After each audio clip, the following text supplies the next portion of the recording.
everyone, welcome back to my channel Creative Punya, and in previous video we have completed chapter 1 of class 7 NCERT, that is nutrition in plants, and in this video we will gonna read chapter 2 nutrition in animals।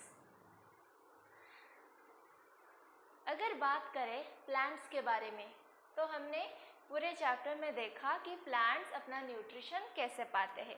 अभी बात करेंगे animals के बारे में। Animals अपना nutrition कैसे पाते हैं। एनिमल गेट देयर फूड या फिर न्यूट्रिशन फ्रॉम प्लांट्स इधर डायरेक्टली और इनडायरेक्टली। एनिमल्स डायरेक्टली हो या फिर इनडायरेक्टली हो अपना खाना प्लांट से ही लाते हैं। एग्जाम्पल देखा जाए तो डायरेक्टली एनिमल्स प्लांट्स को खाते ही है। हम ह्यूमंस भी कंज्यूम करते हैं प्लांट्स या फिर प्लांट प्रोडक्ट्स, और हर्बीवोरस एनिमल को देखा जाए तो वो प्लांट प्रोडक्ट्स और प्लांट्स ही खाते हैं। इनडायरेक्टली कैसे? इनडायरेक्टली ऐसे, let's suppose we humans eat chicken, mutton, चाहे वो गोट हो हैन हो। गोट क्या खाता है? प्लांट प्रोडक्ट्स खाता है। तो हम इनडायरेक्टली क्या प्लांट्स के ऊपर ही डिपेंड कर रहे हैं ना अपने खाना के लिए। एक कार्निवोर क्या खाता है? Flash of other animals. Flash of other animal किसी एनिमल का खाएगा? एक हर्बीवोर का ही खाएगा। एक हर्बीवोर हो गया तो वो क्या खाता है? तो वो पहले प्लांट और प्लांट प्रोडक्ट्स को ही खाता है। तो डायरेक्टली हो या फिर इनडायरेक्टली हो, animals depend upon plants for their nutrition. अभी different ways of taking food. हमारे सोसाइटी में, हमारे इस यार्थ में बहुत सारे एनिमल रहते हैं और उनका mode of taking food inside their body is also different.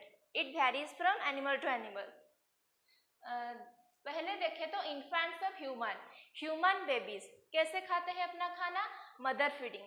उनके मम्मी के तरह खाना खाते हैं। या फिर birds suck nectar. Some birds like butterfly, housefly, bees suck nectar from the flower, or some birds eat small insect. छोटे छोटे कीड़े को भी खाते हैं some birds. Then snake swallow their prey. Snake को तो चीव करना नहीं आता ना, तो वो swallow कर लेता है, मतलब निगल लेता है उसे। frog use its frog tongue, that is frog ऐसे नहीं करता। फ्रॉग अपने मुंह ऐसे टोंग को ऐसे आगे बढ़ाकर अपने प्रे को कैच करता है। ऐसा देखा जाए तो और भी कितने सारे होते हैं। मस्क्यूटो की देखा जाए तो मस्क्यूटो अपनी स्टिंग की मदद से ब्लड सक करता है। अभी हम पढ़ेंगे nutrition in animal takes place in 5 steps. 5 steps में न्यूट्रिशन इन एनिमल होता है। एनिमल में न्यूट्रिशन के लिए 5 स्टेप्स है। पहला वन दैट इज इंजेशन, दूसरा डाइजेशन, तीसरा एब्जॉर्प्शन, चौथा assimilation and the last one that is egestion या फिर एक्सक्रीशन। अभी इसे डिटेल में पढ़ने से पहले हमें एलिमेंटरी कैनाल क्या है जान लेना चाहिए। Elementary canal, it is a long tube running from mouth to anus of a human being. Mouth से लेकर anus तक ये एक लंबी कंटिन्यू करता है एक tube. It is about 8 to 9 meter long. It has various compartments. They are buccal cavity, that is our mouth, then esophagus, that is food pipe, then stomach तो जानते होंगे, small intestine, large intestine, rectum and at last anus. अभी हम ये देखेंगे कि एक human body में खाना माउथ से लेकर आनस तक एक्सक्रीट होने के लिए क्या क्या प्रोसेस फॉलो करती है और उसे कैसे अपना न्यूट्रिशन पाती है। एक एनिमल एलिमेंटरी कैनाल के थ्रू पास करते हुए उसका खाना कैसे न्यूट्रिशन पाती है, और डिटेल में देखेंगे इस 5 स्टेप्स को।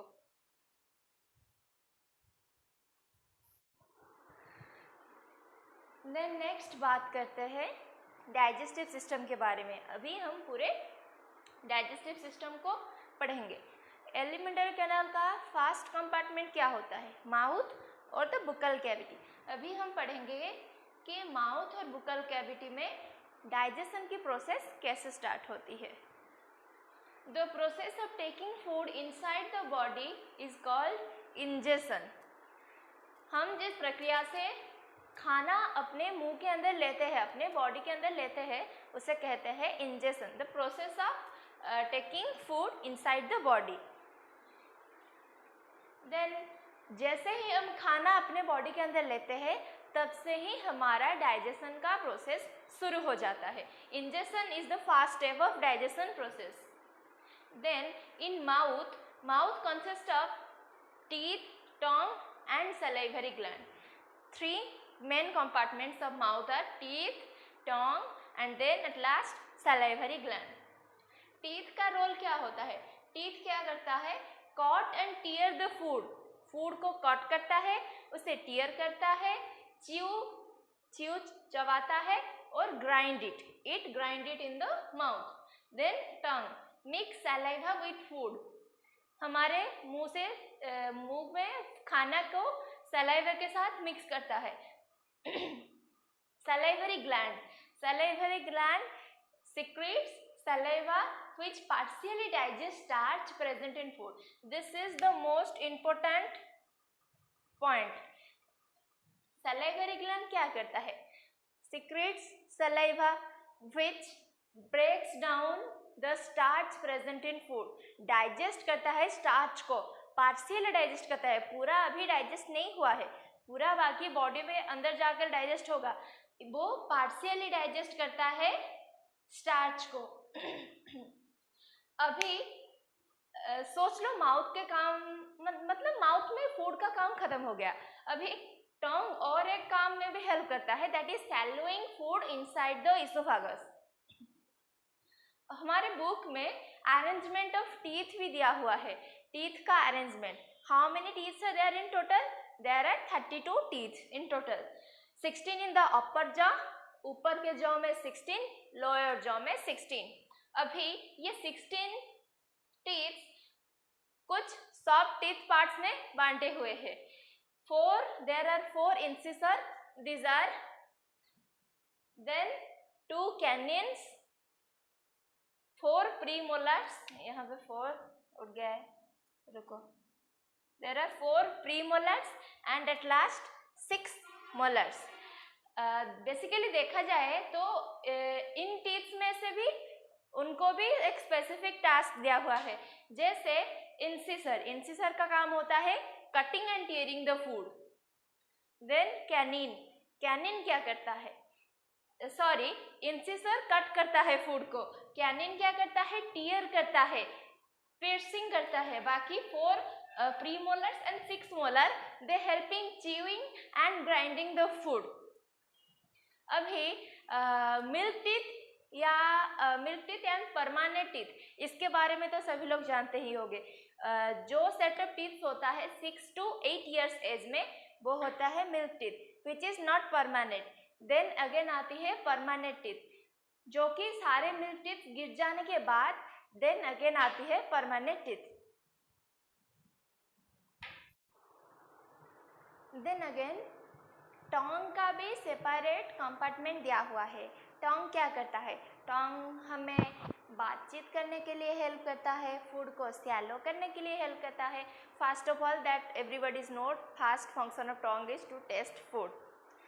अभी टंग्स का भी कंपार्टमेंट दिया हुआ है, एक स्पेसिफिकली रीजन्स होता है जहाँ पर टंग में टेस्ट एडिट किया जाता है।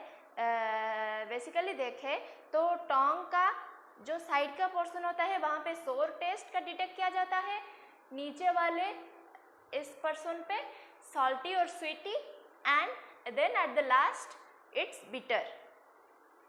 अभी बुक में एक बहुत बहुत बहुत बहुत बहुत इम्पोर्टेंट एक्टिविटी दिया हुआ है सलाइवा को टेस्ट करने के लिए। प्लीज़ रीड दिस, बिकॉज इसी एक्टिविटी पे बहुत सारे क्वेश्चन आते हैं, इवन बोर्ड एग्जाम्स में भी ये सारे क्वेश्चन आते हैं उसी एक्टिविटी पर based. That is to test the presence of saliva, to know the role of saliva basically, so let's describe the activity.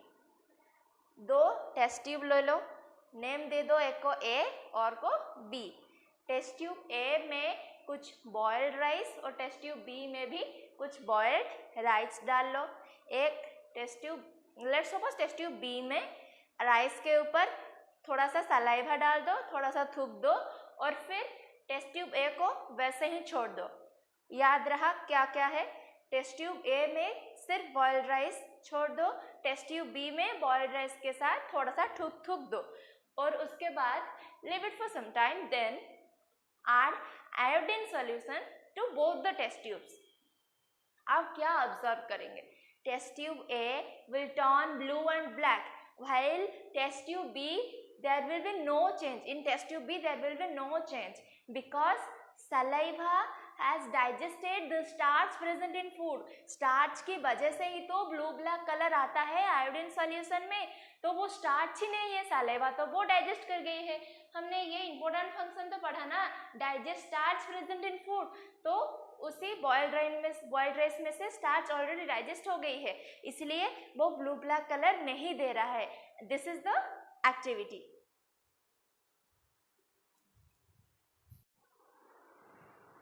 Then the next compartment of the alimentary canal, that is the food pipe or esophagus. It transports food from mouth to stomach. It connects from mouth to stomach. Mouth से लेकर stomach तक connect होता है ये food pipe और the oesophagus. Runs along the neck and chest और neck along run करता है ये। Food is transported by peristaltic movement. Okay, सुनो, पेरिस्टाल्टिक मूवमेंट के बारे में इतना ज़्यादा दिया नहीं है बुक में, फिर भी सुन लो। Peristaltic movement is the movement in which our food pipe contracts and relax. ऐसे होता है जिसके वजह से खाना नीचे नीचे नीचे नीचे नीचे नीचे जाता है। Peristaltic movement helps in basically the transport of food को नीचे नीचे नीचे नीचे भेजता है। Sometimes when our stomach does not accept the food and vomit it out through the same oesophagus. कभी कभार ऐसा होता है कि स्टोमक फूड को एक्सेप्ट नहीं करता, डाइजेस्ट नहीं कर सकता, और बाकी वही इसोफागस के द्वारा और कभी कभी विंड पाइप के द्वारा भी वोमिट आउट हो जाता है वही खाना। इसोफागस का सिर्फ सिंपल रोल है, ज़्यादा कुछ नहीं है। अभी इसके आगे जाकर हम पढ़ेंगे स्टोमक के रोल के बारे में। देन नेक्स्ट आती है हमारा स्टमक। पहले माउथ, देन फूड पाइप और इसोफागस, देन फूड पाइप से खाना आकर स्टमक में पहुंच गया। अभी खाना को असली जंग लड़ना है। Stomach is a thick walled bag shaped like J की तरह शेप हुआ है। मैंने इतना अच्छा ड्राइंग नहीं बनाया है, लेकिन आखिरकार समझ ही लो, समझने के लायक तो है ही। देखो, ऐसे जे शेप्ड का है ये stomach and it is the widest part of the alimentary canal.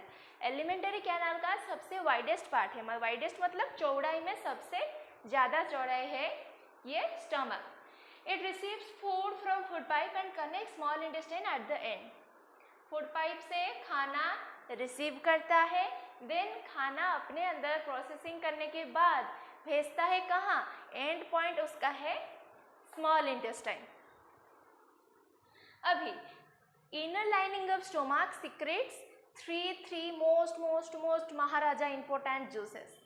First one is hydrochloric acid, second one mucus, then digestive juices. ये digestive juices बेसिकली पेप्सिन होता है जो कि प्रोटीन को डाइजेस्ट करता है, वो आप आगे जाकर पढ़ोगे। अभी digestive juices ही बुक में दिया हुआ है, उसे पढ़ लो। Hydrochloric acid, what is the role of hydrochloric acid? और हाँ, इन तीनों डाइजेस्टिव जूसेस का रोल जरूर याद रखना, एग्जाम में इसके ऊपर बहुत सारे क्वेश्चंस आते हैं। Hydrochloric acid kills bacteria. हमारे फूड में बैक्टीरिया तो होते ही हैं, ऐसे नहीं कि हम 100% प्योर फूड खाते हैं, उसमें बैक्टीरिया होते हैं। As hydrochloric is an acid Acid kills bacteria in the food, make the medium acidic for digestive juices to work. वो स्टोमक के मीडियम को एसिडिक बना रखता है ताकि डाइजेस्टिव जूसेस वर्क कर सके। डाइजेस्टिव जूसेस को वर्क करने के लिए स्टोमक के मीडियम को एसिडिक होना ज़रूरी है। Mucus protect inner lining of stomach from HCl। हर कोई चीज़ का ज़्यादा बुरा ही होता है। अगर HCl एसिड है, एसिड अगर बहुत ज़्यादा सीक्रेट होती रही तो वो हमारे स्टोमक के लाइनिंग को मतलब खा जाएगा ना। सो म्यूकस इसलिए सीक्रेट होता है to protect the inner lining of stomach from HCl। Then digestive juices break down protein into simpler substances. Protein को ब्रेक डाउन करके सिंपलर सब्सटेंसेस में कन्वर्ट करता है। अभी खाना यहाँ तक प्रोसेसिंग हो गया, अभी नेक्स्ट जाएगा हमारा स्मॉल इंटेस्टाइन में।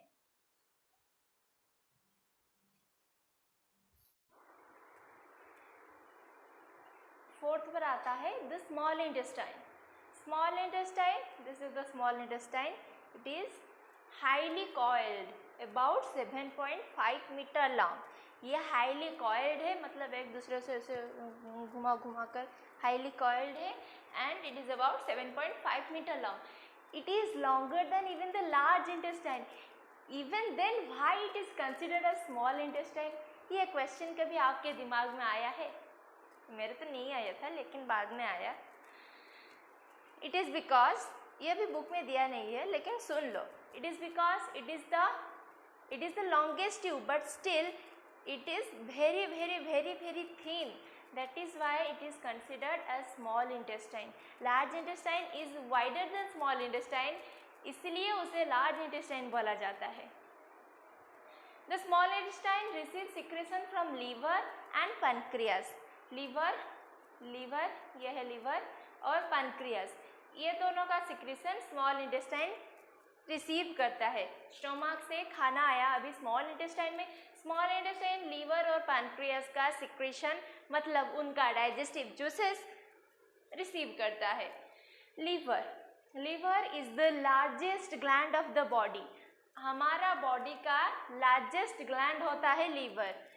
It is reddish brown in colour, secretes bile juice which digests fat. Liver secrete क्या करता है? Liver secretes bile juice which digest fats. Bile juice is stored in a sac called gall bladder. Stored छुप गया है।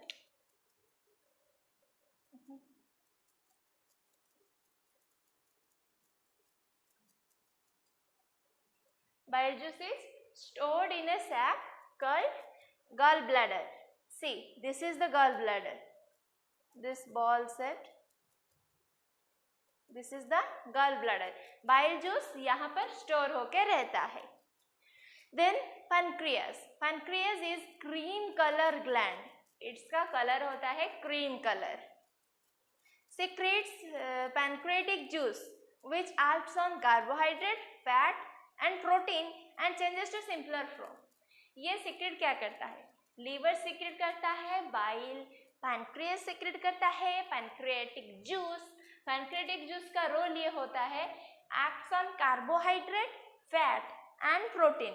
तीन components पर work करता है, carbohydrate, fat and protein, and changes them into simpler form. उनको ब्रेक करके उनको simpler form में चेंज करता है.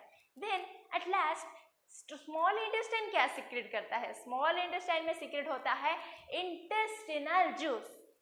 Intestinal juice completes the digestion of all components of food.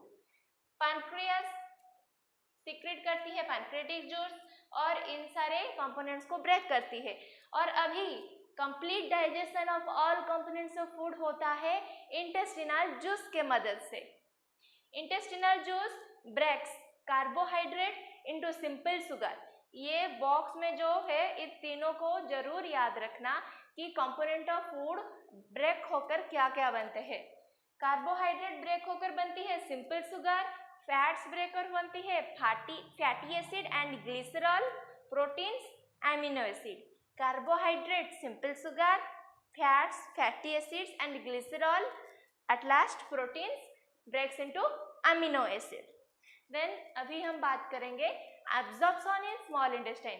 Small intestine में खाना एब्जॉर्ब कैसे होता है।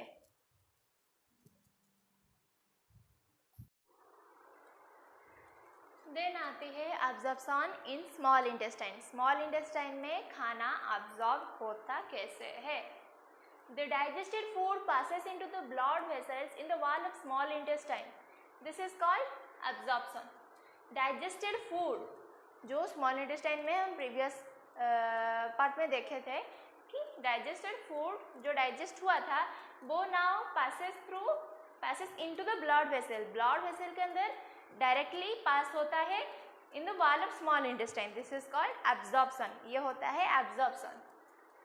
Small intestine wall has number of finger-like projection called villi.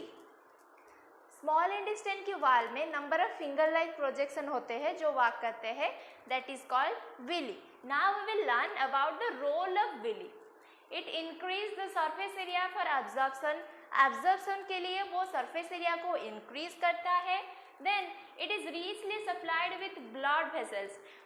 उसका surface वो villi total richly supplied with blood vessels, blood vessel के द्वारा richly supplied है, ब्लड वेसल्स भरपूर है, विच एब्जॉर्ब्स डाइजेस्टेड फूड, जो कि ब्लड वेसल रीचली सप्लाइड है जो कि हेल्प करता है एब्जॉर्ब करने के लिए digested food. Now the blood vessels transport absorb food into different organs. Blood vessel absorb कर लेता है विलाई के हेल्प से खाना. अभी ब्लड वेसल का काम क्या होता है, डिफरेंट ऑर्गन्स में पहुंचाना, जहां पर रिक्वायर हो खाने की, जहां पर एब्जॉर्ब फूड की रिक्वायर हो, जहां पर जिस कंपोनेंट ऑफ फूड की रिक्वायरमेंट हो. Now the blood vessel transport absorb food into different organs which further helps in growth and repairment of body and supplies energy. अब जो एब्जॉर्ब फूड हमें फर्दर हेल्प करता है हमारा growth, repayment of body and supplies energy. This process is called assimilation. Assimilation में basically ये होता है कि एब्जॉर्ब फूड ब्लड वेसल के द्वारा जो हर जगह ट्रांसपोर्ट हो जाता है वो हमारे ग्रोथ करता है, हमारे रिपेयरमेंट करता है जिस जगह में चाहिए, और हमें एनर्जी सप्लाई करता है.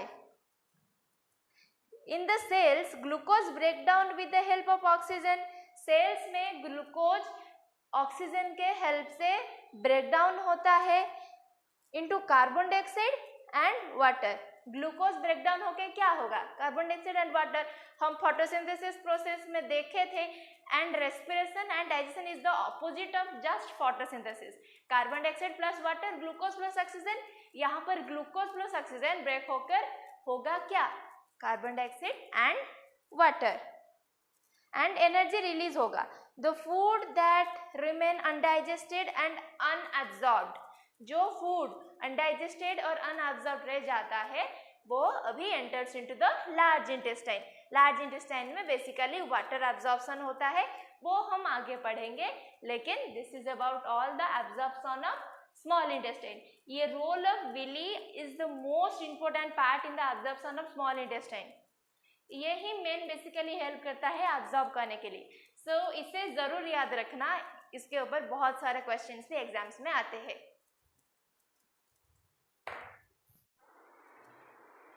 देन नेक्स्ट आती है हमारा लार्ज इंटेस्टाइन. अभी स्मॉल इंटेस्टाइन में हमारा फूड का कंप्लीट डाइजेशन हो गया. अभी जो बाकी अनडाइजेस्टेड फूड रह गया, it is now sent to the large intestine. अभी देखेंगे हम कि लार्ज इंटेस्टाइन में वो अनडाइजेस्टेड फूड का क्या होता है. Large intestine it is wider and shorter than small intestine. It is wider, चौड़ाई ज़्यादा है स्मॉल इंटेस्टाइन से, and shorter than small intestine. Then why it is considered as large intestine and why small intestine is considered as small intestine? Because small intestine is narrow and large intestine is wider than small intestine. It is about 1.5 meter long. Its function is to absorb water and some salts from the undigested food material.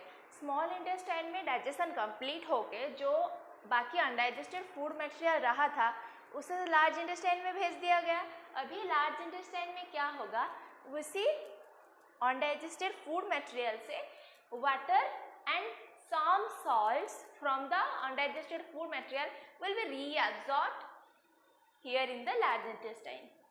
बाकी water और some salts absorb हो गया, बाकी जो waste रहा remaining waste is stored in the rectum as semi solid feces.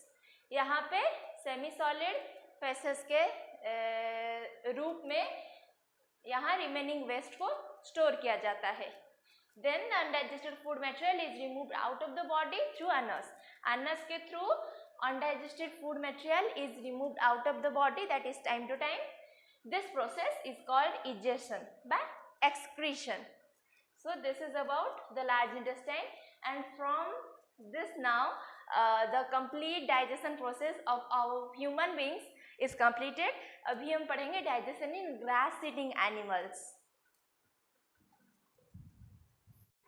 Then बात करते हैं digestion in grass eating animals. Grass eating animal में कैसे डाइजेशन होता है. हम सभी ने देखा होगा कि काऊ हमेशा अपनी माउथ को च्यू करती रहती है, चाहे वो खाना खा रहा हो या ना खा रहा हो. क्यों, हम अभी डिस्कस करेंगे इस पार्ट में. Grass eating animals quickly swallow the grass and stored it in a part of stomach called rumen. Grass eating animals क्या करते हैं, quickly swallow the grass. Why quickly? Because they have a limited time to graze. उन्हें हमेशा तो grazing के लिए नहीं छोड़ा जाता ना, तो they have a limited time to graze. That is why they quickly swallow the grass. जल्दी जल्दी निगल लेते हैं and store it in a part of a stomach called rumen. उनके स्टोमक के एक पार्ट में जिसे कहा जाता है rumen, वो क्विकली swallow करके ग्रास को वहीं पर छोड़ देते हैं. वहीं पर रुमेन में खाना को रखते हैं अपना, जो ग्रास को वो क्विकली swallow किए थे. In the rumen the partially digested food is called curd. Rumen में जो ग्रास अभी जाकर रहा वो अभी पार्शियली डाइजेस्टेड है, वो अभी टोटली डाइजेस्ट नहीं हुआ है, तो वो partially digest food in the rumen is called as curd. Later the curd returns to the mouth in small lumps and is chewed by the animal. अभी कर्ड क्या करता है, later small lumps में छोटे छोटे मात्रा में काऊ के मुंह में आता है और वो उसे च्यू करता है, और तभी उसका कंप्लीट डाइजेशन होता है. जो पार्शियली डाइजेस्ट कर रहता है रुमेन में, वो बारी बारी छोटा छोटा अमाउंट में आता है मुंह में, and that is chewed by the animal. This process is called rumination and these animals are called ruminants. जिस प्रोसेस में कर्ड बारी स्मॉल अमाउंट में आता है और एनिमल उसे च्यू करके डाइजेस्ट करता है, इस प्रोसेस को बोलते हैं rumination, and the animal who is performing this task is called as ruminants. Then what about humans? Why we humans cannot digest grass? The grass is rich in cellulose. Cellulose is a type of carbohydrate. Grass is rich in cellulose. Cellulose की carbohydrate grass में बहुत ज़्यादा है. Ruminants have a certain bacteria in their rumen which humans does not have. Ruminants के rumen में उनके part of stomach इसी कह सकते हैं, उनके रुमेन में एक स्पेसिफिक बैक्टीरिया प्रेजेंट होती है जो कि सेल्यूलोज को डाइजेस्ट कर सकता है. वही बैक्टीरिया हम ह्यूमंस में प्रेजेंट नहीं होती है. This is the reason why we humans can not digest cellulose. वरना हम भी तो घास खाते ना, lol. Also horses, rabbit have large sac called cecum between food pipe and small intestine. उनके ये होता है, सिकम होता है जो कि किसका, हॉर्स और रैबिट का स्मॉल इंटेस्टाइन और इसोफागस के बीच में, जो कि डाइजेस्ट कर हेल्प करता है डाइजेस्ट करने के लिए cellulose like carbohydrates. Then next बात करते हैं about digestion in amoeba. Then अभी बात करते हैं feeding and digestion in amoeba. Amoeba की डाइजेशन को पढ़ने से पहले ये जान लेते हैं about amoeba. Amoeba is a unicellular microscopic organism. Amoeba is a unicellular मतलब उसका सिंगल सेल है। It is a unicellular microscopic organism. Microscopic का मतलब हम उसे नेकेड आई से नहीं देख सकते हैं, उसको देखने के लिए हमें माइक्रोस्कोप का यूज करना पड़ता है। It has a cell membrane, a rounded dense nucleus and small bubble-like vacuoles in its cytoplasm. ये देख लो, ये है पिक्चर अमीबा का। अमीबा का एक सेल मेम्ब्रेन होता है, एक डेंस न्यूक्लियस होता है, this is the nucleus, and these are the small food vacuoles, these are small food vacuoles, and in its cytoplasm में उसके बॉडी में ये सब चीज़ें होती हैं अमीबा की। Amoeba can constantly change its shape. Amoeba उसका शेप चेंज कर सकता है, उसको मतलब बहुरूपीधारी बोल सकते हैं। वो हमेशा अपना शेप जिस तरह चाहे, जो भी चाहे कर सकती है। देन अभी पढ़ते हैं अमीबा की digestion process. Amoeba pushes out finger like projection called pseudopodia. ये वर्ड को देखो, pseudopodia. Here we are pronouncing from S. P is silent here, but while writing you need to write P. But we will pronounce it as pseudopodia. जब भी amoeba अपना खाना देखता है, अपना खाना वो लोकेट करता है कि यहाँ मेरा खाना है, तो वो क्या करता है, अपनी फिंगर लाइक प्रोजेक्शन, यहाँ पर देख लो, अपनी फिंगर लाइक प्रोजेक्शन को वो ऐसे आगे बढ़ाता है अपने खाना को कैप्चर करने के लिए। Pseudopodia engulf food and get stored in the food vacuole. Engulf का मतलब अपने अंदर ले आता है, वो फिंगर लाइक प्रोजेक्शन को ऐसे फूड के अंदर लेते हैं और फिर फूड को अपने अंदर ले आते हैं, and get it stored in the food vacuole. Amoeba की जो फूड वैक्यूल होती है, ये ऐसे फूड वैक्यूल में उसे स्टोर किया जाता है।